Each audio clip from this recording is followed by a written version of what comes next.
بسم اللہ الرحمن الرحیم ما جعل اللہ لرجل من قلبین فی جوفہ، اللہ نے کسی شخص کے سینے میں دو دل نہیں بنائے۔ وما جعل ازواجکم اللائی تظاہرون منہن امہاتکم، اور تمہاری ان بیویوں کو جن سے تم زہار کر لیتے ہو تمہاری مائیں نہیں بنایا۔ وما جعل ادعیاؤکم ابناءکم، اور تمہارے منہ بولے بیٹے کو تمہارا حقیقی بیٹا نہیں بنایا۔ ذالکم قولکم بافواہکم، یہ صرف تمہارے منہ سے کہنے کی ہی باتیں ہیں۔ واللہ یقول الحق، اور اللہ تعالی حق بات فرماتا ہے۔ وَهُوَ يَهْدِي السَّبِيلَ، اور وہی سیدھا رستہ بتلاتا ہے۔ ادعوہم لآبائہم، تم ان کو ان کے باپوں کی طرف منسوب کر کے پکارو۔ وَأَقْسَطُ عِندَ اللَّهِ، یہ اللہ کے نزدیک زیادہ انصاف کے قریب ہے۔ فَإِن لَّمْ تَعْلَمُوا آبَاءَهُمْ فَإِخْوَانُكُمْ فِي الدِّينِ وَمَوَالِيكُمْ، اور اگر تم ان کے باپوں کو نہیں جانتے تو وہ تمہارے دین کے بھائی ہیں اور تمہارے دوست ہیں۔ وَلَيْسَ عَلَيْكُمْ جُنَاحٌ فِيمَا أَخْطَأْتُمْ بِهِ، اور تم پر کوئی حرج نہیں کہ تم سے بھول چوک ہو جائے۔ وَلَكِن مَّا تَعَمَّدَتْ قُلُوبُكُمْ، لیکن دل سے ارادہ کر کے تم ایسا نہ کرو۔ وَكَانَ اللَّهُ غَفُورًا رَحِيمًا، اللہ تعالیٰ بخشنے والا مہربان ہے۔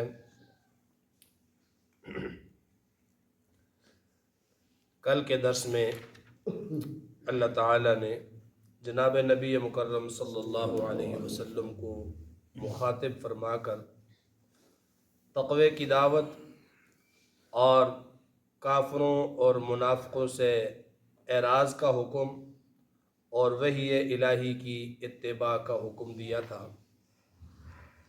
آج کی ان آیات میں زمانہ جاہلیت کی 3 رسومات کا اللہ تعالیٰ نے ذکر فرما کر ان کی تردید فرمائی،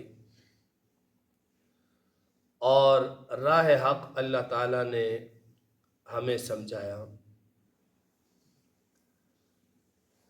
زمانہ جاہلیت میں جو آدمی زیادہ ذہین ہوتا تھا، زیادہ تیز ہوتا تھا، زیادہ سمجھدار ہوتا تھا، تو وہ لوگ کہتے تھے کہ اس کے سینے میں 2 دل ہیں۔ یا وہ اس شخص کو جو مسلمانوں کے ساتھ بھی صحیح طرح سے ساز باز رکھتا تھا، ان کے ساتھ جا کر پکا مسلمان بن جاتا تھا، اور کافروں میں آ کر پکا کافر بن جاتا، یعنی منافق ہوتا، تو اس کے متعلق بھی وہ یہ کہتے تھے کہ اس کے سینے میں 2 دل ہیں۔ اور بسا اوقات وہ نبی کریم صلی اللہ علیہ وسلم کے بارے میں بھی کہ لوگ آپ کی طرف متوجہ ہوتے ہیں اور آپ کی بات کو سنتے ہیں، اور غیر معمولی توجہ لوگوں کی آپ نے حاصل کر لی ہے، تو وہ کہتے تھے کہ اس کے سینے میں 2 دل ہیں۔ تو اللہ تعالیٰ نے اس کی نفی فرمائی، بلکہ اس کو فرمایا کہ یہ ایسا ممکن ہی نہیں ہے کہ اللہ تعالیٰ نے کسی بھی انسان کے سینے میں 2 دل نہیں رکھے۔ باقی اعضاء 1 سے زیادہ تو ہو سکتے ہیں، انگلیاں 5 کے بجائے 6 ہو سکتی ہیں، بازو 2 ہو سکتے ہیں، لیکن جو دل ہے وہ انسان کا 1 ہی ہوتا ہے، 1 سے زائد دل نہیں ہو سکتے۔ یہ علم الاعضاء کا مسئلہ ہے۔ اللہ تعالیٰ نے یہاں دوسرے 2 مسائل کے لیے اس کو تمہید بنایا، اور دوسرا ان کے ہاں ایک غلط نظریہ یہ تھا کہ اگر وہ اپنی بیوی کو اپنی ماں کے ساتھ تشبیہ دے دیتے تو پھر وہ اسے حقیقی ماں ہی سمجھتے تھے، اس کو اپنے اوپر حرام سمجھتے تھے، جسے مسئلہ زہار کہا جاتا ہے۔ انشاءاللہ تفصیلی طور پر یہ بیان ہوگا۔ سورہ مجادلہ کی 2 آیت میں اللہ نے اسے بڑی تفصیل کے ساتھ بیان کیا ہے، تفصیل اس کی وہیں پر بیان ہوگی۔ اجمالاً یہ کہ اگر کوئی آدمی اپنی بیوی سے کہہ دے، اپنی منکوحہ سے کہہ دے کہ انت علیہ کا ظہر امی، تو مجھ پر ایسے ہے، تیری پیٹھ مجھ پر ایسے ہے جیسے میری ماں کی پیٹھ۔ صرف ماں کو ہی نہیں بلکہ محرمات ابدیہ، یعنی وہ عورتیں جن کے ساتھ اس کا ہمیشہ کے لیے نکاح حرام ہے، جس طرح ماں ہے، بیٹی ہے، بہن ہے، پھوپھی ہے، خالہ ہے وغیرہ ذالک، ان میں سے کسی کے ساتھ تشبیہ دے دے اپنی بیوی کو، اپنی منکوحہ کو، کہ تو مجھ پر اس طرح ہے جس طرح میری ماں کی پیٹھ، یا جو ہے وہ میری بہن یا خالہ یا پھوپھی، کسی بھی ایسے رشتے کے ساتھ تشبیہ دے جو اس پر حرام ہے، تو اس وقت جب یہ کہہ دے تو اس پر کفارہ زہار کا پڑتا ہے۔ ایسا کہنے سے وہ اس کی ماں نہیں بنتی ہے، وہ اس پر حرام نہیں ہوتی، ماں نہیں بنتی، البتہ اس کے ساتھ جو ہے وہ وظیفہ زوجیت یہ نہیں کر سکتا جب تک کہ کفارہ ادا نہ کر دے، اور کفارے کی تفصیل انشاءاللہ آگے آئے گی۔ ایک غلام آزاد کرنا وہ میسر نہیں ہے تو 60 مسکینوں کو کھانا کھلانا وہ بھی میسر نہیں ہے تو 60 روزے رکھنا، یہ کفارہ زہار ہے، اور اس میں حقیقت میں یہ ایک طرح کی قسم ہوتی ہے۔ تو یہ کفارہ ادا کرنے کے بعد یہ میاں بیوی ہیں آپس میں، یہ حقیقی ماں بیٹا نہیں بنے، ان کا رشتہ حرام نہیں ہوا، البتہ یہ کفارہ ادا کرنا ضروری ہے، تفصیل انشاءاللہ سورہ مجادلہ میں بیان ہوگی۔ ہاں ایک صورت ہے کہ بعض اوقات کوئی آدمی اپنی بیوی کو یہ الفاظ کہہ دے کہ تو میری ماں ہے جا، اور اس سے ارادہ اس کا طلاق کا ہو، اسے ماں کہہ دے، بہن کہہ دے، اور ارادہ کیا ہو اس کا طلاق کا ہو، تو طلاق واقع ہو جاتی ہے، اسے طلاق کنایہ کہا جاتا ہے۔ اور زہار کا مسئلہ اس طلاق کے مسئلے سے الگ ہے، یہ کفارہ ادا کر لے گا تو پھر کوئی حرج نہیں ہوگی، یعنی حقیقت میں اس کی وہ ماں نہیں بنے گی جس طرح زمانہ جاہلیت کے لوگ سمجھتے تھے۔ تیسرا مسئلہ یہ تھا منہ بولے بیٹے کا، اردو میں جسے لے پالک کہتے ہیں، عربی میں متبنہ کہتے ہیں، اور ہمارے ہاں اسے منہ بولا بیٹا کہتے ہیں۔ منہ بولے بیٹے کے متعلق زمانہ جاہلیت میں یہ تصور تھا کہ کوئی آدمی کسی کو اپنا منہ بولا بیٹا بنا لیتا تو وہ بالکل حقیقی بیٹا اسے سمجھتے تھے، تمام احکامات میں وہ حقیقی بیٹے کی مانند سمجھا جاتا تھا۔ ایک تو وہ محرم بھی اسے سمجھ لیتے تھے، دوسرا جس طرح اپنے بیٹے کی جن رشتوں کے ساتھ نکاح کرنا جائز نہیں ہے تو منہ بولے بیٹے کے ساتھ بھی وہ ایسا ہی رشتہ قائم کرتے تھے، جس طرح اپنے حقیقی بیٹے کو وراثت ملتی ہے اس طرح منہ بولے بیٹے کو بھی وراثت دیتے تھے، اور اس پر بڑی شد و مد کے ساتھ وہ لوگ قائم بھی تھے کہ جو منہ بولا بیٹا تھا اسے حقیقی بیٹا ہی مانتے تھے، سارے احکامات جو حقیقی بیٹے کے ہیں وہی وہ منہ بولے بیٹے کو دیتے تھے۔ آگے اس کا انشاءاللہ 1-2 دن کے بعد تفصیلی بیان آئے گا، یہاں صرف اجمال ہے۔ تو جناب نبی مکرم صلی اللہ علیہ وسلم نے جب سیدہ خدیجۃ الکبریٰ رضی اللہ تعالی عنہا سے نکاح کیا تو سیدہ خدیجۃ الکبریٰ رضی اللہ تعالی عنہا کے پاس ایک غلام تھا جس کا نام تھا زید بن حارث۔ یہ غلام نہیں تھا، غلاموں کی نسل سے نہیں تھا، یہ چھوٹے سے بچہ تھا، تو کسی نے بچے کو اغوا کر لیا، اغوا کرنے کے بعد اسے غلاموں کے بازار میں بیچ دیا، اور وہاں سے سیدہ خدیجہ رضی اللہ تعالیٰ عنہ نے اسے خرید لیا اور اپنے پاس رکھ دیا۔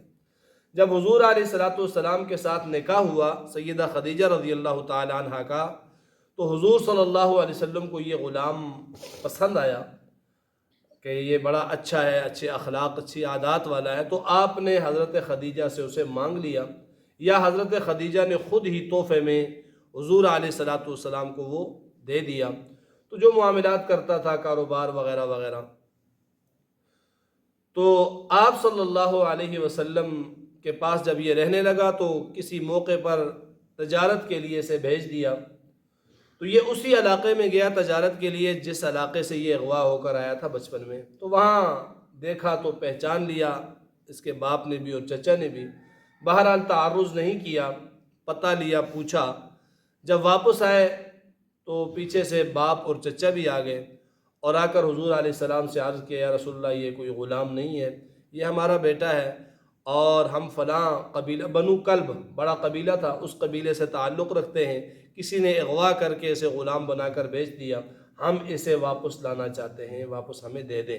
آپ جتنے پیسے لیتے ہیں آپ نے خریدا ہے تو وہ لے لیں، آپ ہمیں ہمارا بچہ دے دیں. حضور علیہ السلام نے فرمایا کہ زید آ جائے، جو فیصلہ وہ کرے گا تو ٹھیک ہے، مجھے کوئی اعتراض نہیں. زید آئے تو حضور علیہ السلام نے عرض کیا، اس سے کہا کہ یہ تیرا باپ اور تیرا چچا ہونے کے دعوے دار ہیں، کیا تو پہچانتا ہے؟ انہوں نے کہا میں نے پہچان لیا. کہا تو اب ان کے ساتھ چلا جا. چچے اور باپ نے بھی کہا کہ ہمارے ساتھ چلا جا. تو زید بن حارثہ نے کہا کہ مجھے یہ غلامی اس آزادی سے عزیز ہے، میں نہیں جا سکتا. میں ایک ایسی شخصیت کے پاس ہوں کہ یہاں جتنا سکون مجھے حاصل ہے وہ کہیں حاصل نہیں ہوگا. ابھی تک نبوت نہیں ملی تھی. یہ نکاح حضور علیہ السلام کا 25 سال کی عمر میں ہوا ہے اور نبوت ملی ہے 40 سال کے بعد. تو یہ آپ صلی اللہ علیہ وسلم کے پاس رہ گیا. تو اس وقت آپ صلی اللہ علیہ وسلم نے کہا کہ زید آج سے تو غلام نہیں آزاد ہے، اور اس کے ساتھ ساتھ میں تجھے اپنا بیٹا بناتا ہوں، تو میرا بیٹا ہے. حضور علیہ السلام نے زید بن حارثہ کو اپنا بیٹا بنا لیا. اور جس طرح اب عرب میں دستور تھا کہ جو مبولا بیٹا تھا تو اسے حقیقی بیٹے کی طرح سمجھتے تھے، تو اب زید کو زید ابن محمد کہہ کر پکارتے تھے، یہ زید ابن محمد ہے. اور بعد میں حضور علیہ السلام نے اپنی چچا زاد بہن حضرت زینب بنت جہش رضی اللہ تعالیٰ عنہ سے ان کا نکاح بھی کروا دیا اور ان کی شادی بھی ہو گئی. تو یوں ہی معاملات چلتے تھے. نبوت مل گئی. نبوت ملنے کے بعد یہ حکم بھی آ گیا. تو اب لوگ جو ہے وہ مبولے بیٹے کو حقیقی بیٹا سمجھتے ہیں، لیکن اللہ کے ہاں مبولا بیٹا حقیقی بیٹا نہیں ہوتا. تو ایسے میں یہ ہوا کہ زید رضی اللہ تعالیٰ عنہ اور زینب کا آپس میں وہ نہیں چل سکا رشتہ. تو زید نے حضرت زینب کو طلاق دے دی. اب جب طلاق دے دی تو اللہ تعالیٰ نے حکم دیا نبی علیہ السلام کو کہ زینب سے تم نکاح کرو، زینب بنت جہش سے نکاح کرو. اب یہاں مسئلہ یہ تھا کہ پورے عرب میں پورے قریش جو ہے وہ پورا علاقہ حقیقی بیٹا سمجھتا تھا مبولے بیٹے کو، اور یہ بات بہت پختہ تھی ہر ایک کے ذہن میں، دل دماغ میں.